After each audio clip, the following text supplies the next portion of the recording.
Even folks, I'm Dave Canterbury with Self-Reliance Outfitters and the Pathfinder School. I'm down here at the Pathfinder Outdoor Training Area at the classroom.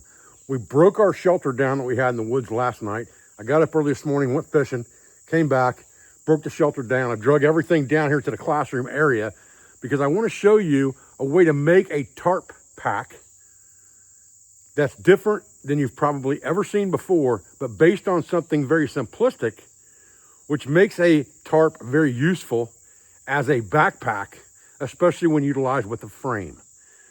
I doubt you've ever seen this before, at least with a tarp, and you'll understand why I do it this way and how good it is and how simplistic it really is when we're done. So stay with me, guys. All right, so this is our 8x8 oilcloth tarp in camo. This is what we had our shelter set up with. I'm folding the camo side in on this only because it'll be easier for you to see it that way. And what we want to do is we want to fold this thing into a square. Now, our frame, we're going to use our bullpack frame for this, all right? This is the frame I like to use with blanket packs, things like that, trash cans during trapping season. I've done lots of videos where this frame has been utilized. So, we're going to use that today, but this could also be strapped to a makeshift pack frame. So, now our sleep pad is just about the same size folded as our pack frame. And that's exactly what we want. I've got it folded 4 ways here. That's going to be the bulkiest item in this pack. But that's advantageous if you're only carrying this thing with ropes and you don't have a frame at all, and you just wrapped around it with ropes and you've made backpack straps, and I've got videos on that. That's advantageous because it gives you padding in the back. However, this is going to be what we're going to use to size this thing out. So what we're going to do is we're going to take this, we're going to slide this in from the corner, just like this, and dress everything back up. Okay? And we'll pull her up just a shade there, just a little bit, okay? Now, the next step is to take this corner and fold it up over the top, just like this, trying to keep it center lined with what is the top or the flap of our pack. We're then going to take this corner and come over this way and overlap, just like this. We'll take the other side and we'll do exactly the same thing. Now, what you've essentially done right here, if you did anything in grade school, is we've made an origami cup. If we were folding this in paper or birch bark, you would have just made a cup. We can take this flap and pull it down over the top, just like this, to kind of close this off here. And what you're going to have when you do that is you're going to have one pocket here and one pocket here and a cover here. So you've got plenty of places to separate things in here if you want to, very, very easily before you strap it to anything like the frame. And we'll diamond hitch it there, okay? So what we're gonna do is we're gonna take this front flap, we're gonna leave it to the outside just like this, which is gonna form our first pocket other than our pad. And remember, we had a blanket, and we used that blanket as a ground sheet, and it was just a twin blanket. But we'll go ahead and we'll stick that dude in first, and we'll take it all the way down to the bottom, just like that.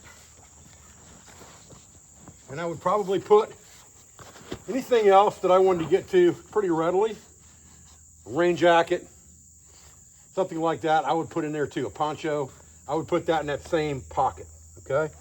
Now I have a second pocket, again, here, and I have a pocket here, all right?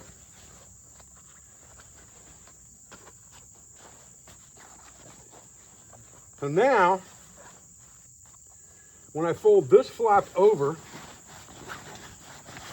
on the inside, that closes in that mattress completely.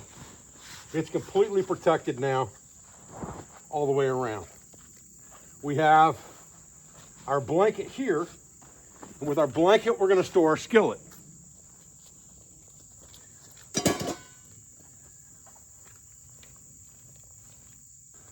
Remember, we protected that air mattress. Not going to get holes poked in it now. We have another pocket here that we've got our blanket in. We can take our 10-inch skillet and slide it on top of the blanket or in between. We've got our stakes right here wrapped up in a shemagh and our ropes. And these are just our spare ropes. We've kept our ridgeline out to lash this to the frame. We have our pillow and we have our main blanket, which was our alpha quilt. I'm going to put it right here at the top. And then I'm going to take this one and tuck it inside this one. Just like this. Tuck that down in real good. Now I've got two separate pockets here that both have flaps on them that are protected. And I can take this one and tuck it in behind everything, just like this, for extra rain protection. And this is my closing flap. And we'll tuck everything in and pull it down and shake it down. So we'll just shake everything to the bottom, just like that, to fill it all out. There we go. Keep everything folded up neat and tidy. And then this is our closing flap. And this flap, when we're done, will be over top of everything on our frame, and we can tie this to the bottom of the frame. That leaves us with our canteen, our rag, and our gloves. Our hatchet could also go down inside the blanket. Not a problem at all. If that's where we want to put it. We can just lift this up, open this. This is our blanket pouch. Just slide it right down there in the front, just like that. Easy to get to. Tuck this in, fold it over. Keep this folded up neat and tidy. And then take this one back down where it came from. Fold it in, just like this.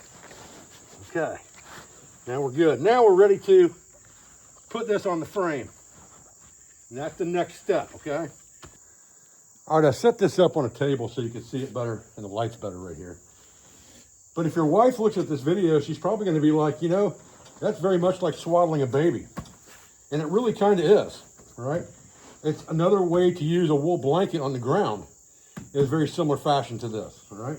What you gotta make sure is that you leave yourself enough flap to come over everything when you're done.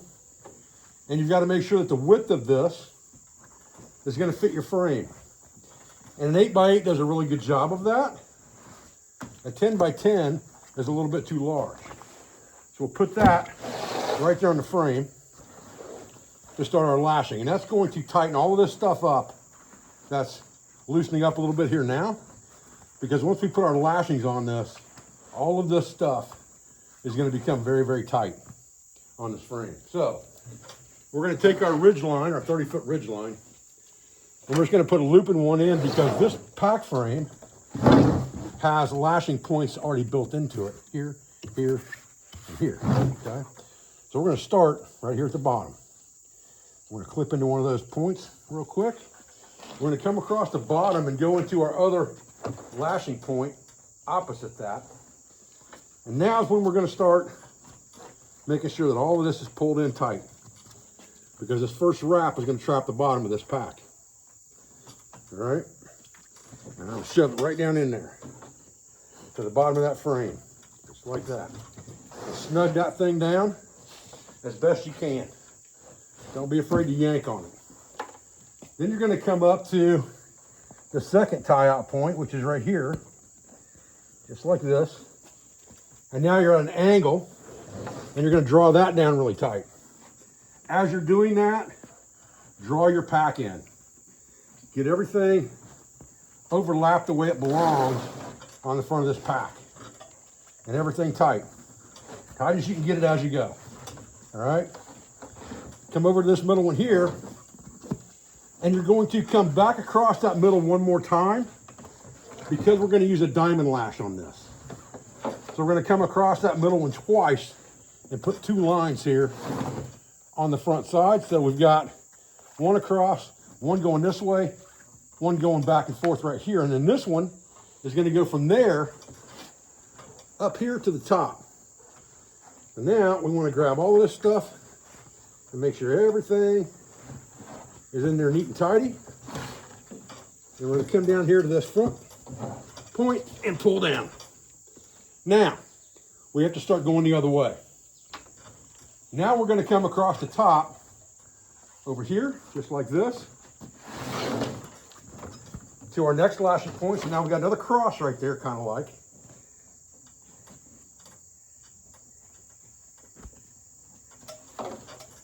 So we have another cross going diagonal this way.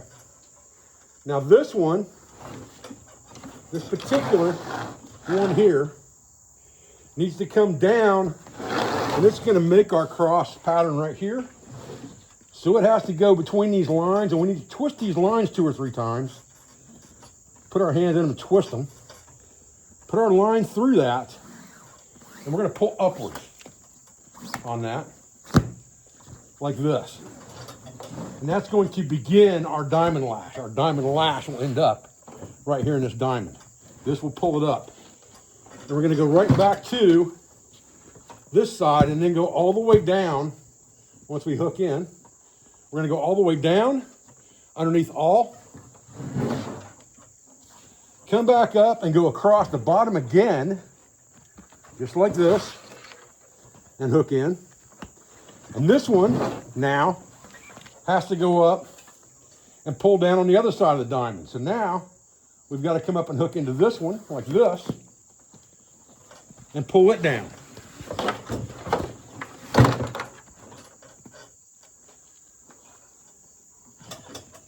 Now we're going to pull this one down, so there's our diamond, okay? And we're going to come down and go through that. And then we're going to go all the way up again. And we shouldn't have much left over by the time we get to that. So what we can now do is just come up to the top of this thing, come over the top of this rung, wrap around the rung a couple times. When we get to the end here, we'll just put a clove hitch right over this post, and we'll work that down tight. Just keep working it till it gets tight, just like that. And now it's not going to come undone. All right? And you can just tuck this tail down in the back like this if you want to. Now what you've got is you've got all of your pieces and parts are secure. You can still access this thing if you need to in an emergency, because you can get to these pockets. You can pull these things out and get the things you may need to get to. But they're protected by a couple layers here. Now this one is going to be your flap. All right, so this is where you're going to collect everything up to the center.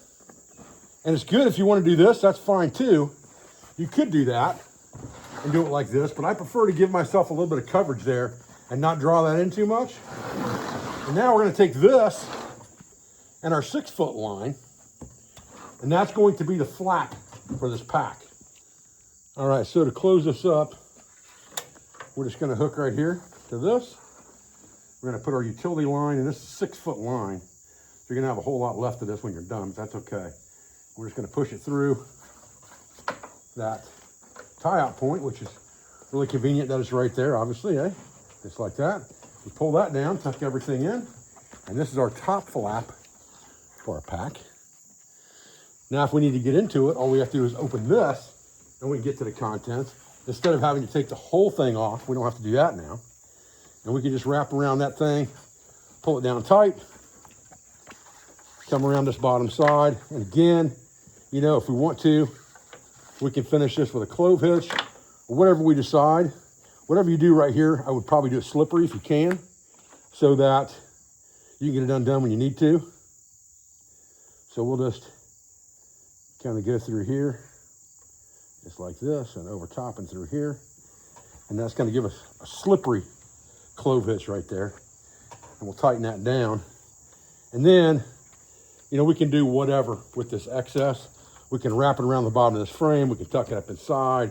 We can, if we want to, we can just wrap it around our fingers, and we can put it in some kind of a large set around this line.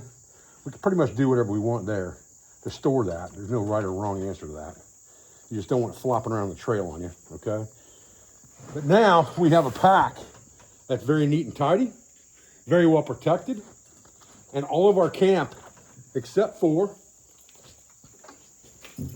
our canteen, the rag we're carrying on the trail, and then we also have a shovel here. What do we do with that? Well, it's real simple.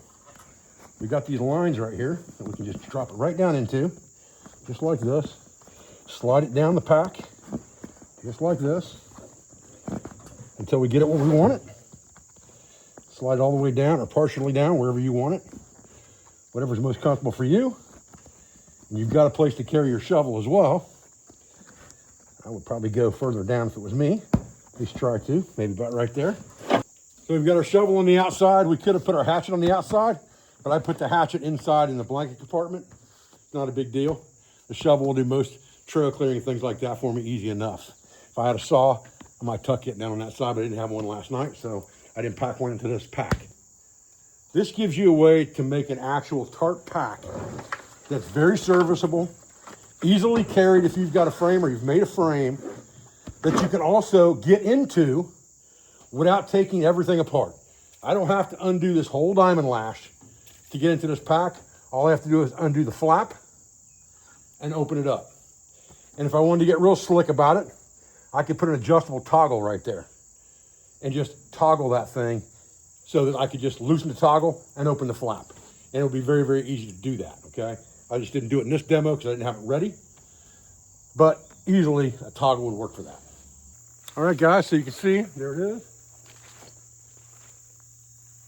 It's an easy carry. Doesn't hardly feel like there's a load on me at all, to tell you the truth. I mean, this is, if I had to guess, it might be 25 pounds, somewhere in that neighborhood. And there's no food in there, obviously, but a just out water meal or two don't weigh hardly anything. Stick them in that skillet, a couple utensils, see you later, right? This is a great way to make an improvised pack from a tarp that I'm 99% sure most of you have never seen before, if any of you have seen it before, in this configuration. Of course, lots of people have seen swaddling, lots of people have seen folded cups. But taking that skill or that knowledge and transferring it to something useful is really what this whole thing is about with bushcraft and survival, is understanding what you can do to manipulate objects to do exactly what you want with them in better fashion. I could just fold up all my stuff into a tarp, lash it to a pack frame, and I'm good. But anything I want to get out of there, I got to take the whole thing off and unroll it to get to it. With this, all I have to do is open the top flap and I can get to the majority of everything in this pack if I need to, very, very easily. If I have a rain jacket or poncho, I can put them in the very top under the flap, and they're very, very easy to get to that way. I can even stuff them under the flap, so I don't even have to open the flap and just grab it out of there. So this is a great improvised way to make some type of a canvas tarp pack. I wouldn't recommend doing this with sil nylon, but canvas or oilcloth, that works perfect. I appreciate your views. I appreciate your support. I thank you for everything you do for school, for family, for business. For all of our sponsors, instructors, affiliates, and friends, be sure and check us out at selfrelianceoutfitters.com. Hit that training tab and pull it down, and check out the list of classes we have out here at the school in Southeast Ohio in 2026 and 2027, as well as our Florida classes. Thanks, guys. I appreciate you.